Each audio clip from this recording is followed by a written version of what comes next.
think of time signatures like skeletons. You don't really hear about them. People don't talk about them so much. I mean, you don't see a skeleton when you see someone moving from one place to the other. But the skeleton is actually what gives the structure and the rigidity to make that movement possible. So time signatures, I see them as the skeletons of music. They give music structure and makes it arranged, organized, and pleasing to the ears. So I'm doing this video specifically for the purpose of church singing. I've seen this happen a lot in churches where a singer or worship leader goes from a song like, "You are God from beginning to the end. There's no place for argument. You are God all by yourself." And then moves to, "And I will not be silent. I will." So those two songs are on different time signatures, but a lot of times singers are not aware and they just jump from one to the other. So what happens is there's a slight break, and then depending on the experience of the drummer, the musicians, the drummer especially, the musicians have to quickly reorganize, and then they continue because it's a shift, sharp shift from one time signature to the other. So for the purpose of understanding, I'm not going into the intricacies of what makes a time signature. So if you look at the music piece, at the beginning of the staff, you see something like a 4/4, a 3/4, 12/8, 6/8. Those numbers that look like fractions, but without the dividing line. Those are time signatures. And there's a specific reason why they are written like that, but I'm not going into those details. I'm doing this video for the purpose of simple understanding for the average person, not even necessarily a singer. All right, so for that purpose, I've categorized different types of songs under just two time signatures: common time and triple time. So except in your church you do jazz music or some other unconventional form of music, this will most likely apply to everybody. So what does common time sound like? Common time sounds something like this. I'm sure you can hear that rhythm going: 1, 2, 3, 4, 1, 2, 3, 4, 1. So get familiar with it. So a few worship songs that goes with this: "You are God from beginning to the end. There's no place for," and on and on and on. "Who is like you, Lord, in all the earth?" Of course, I can speed it up and increase the tempo.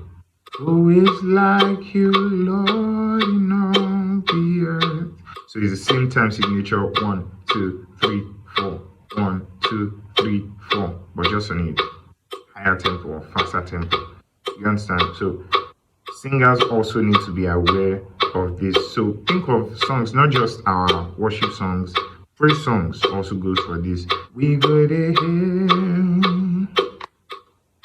hail your name day by day, all the way, all the way." So what you want to do as a singer is maybe get this metronome. If you want me to send this metronome to you, just send me a DM.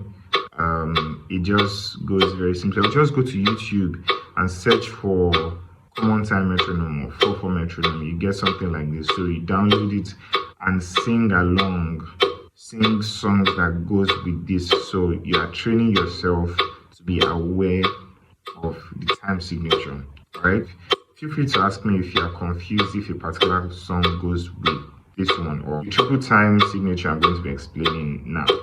I'm sure you can hear this going as well. It just goes 1, 2, 3, 1, 2, 3, 1, 2, 3. So you need to get familiar with that reading: 1, 2, 3, 1, 2, 3, 1, 2, 3. If this is your first time coming across something like this, you might not be able to spot the difference yet between this and common time that I just talked about now, but with practice you will get it. Just get familiar with the reading.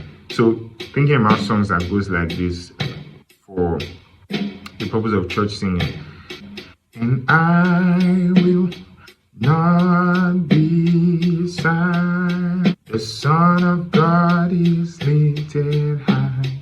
The Son of God is lifted high. It also goes for what we traditionally call war songs. Onyama, Onyama, that's the God we serve. Onyuku, Onyuku, that's the God you are. Obuliwa melu, higher, higher. And then it goes for a lot of other songs. So do the same thing I recommended for the common time. Search for triple time metronome on YouTube, download it, sing along.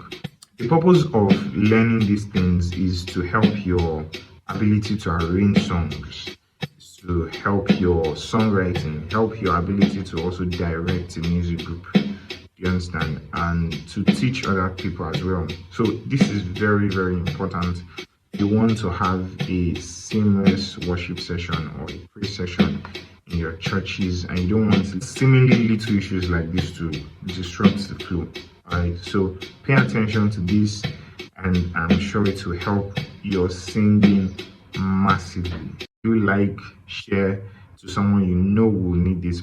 Put a comment down and subscribe if you haven't to my channel.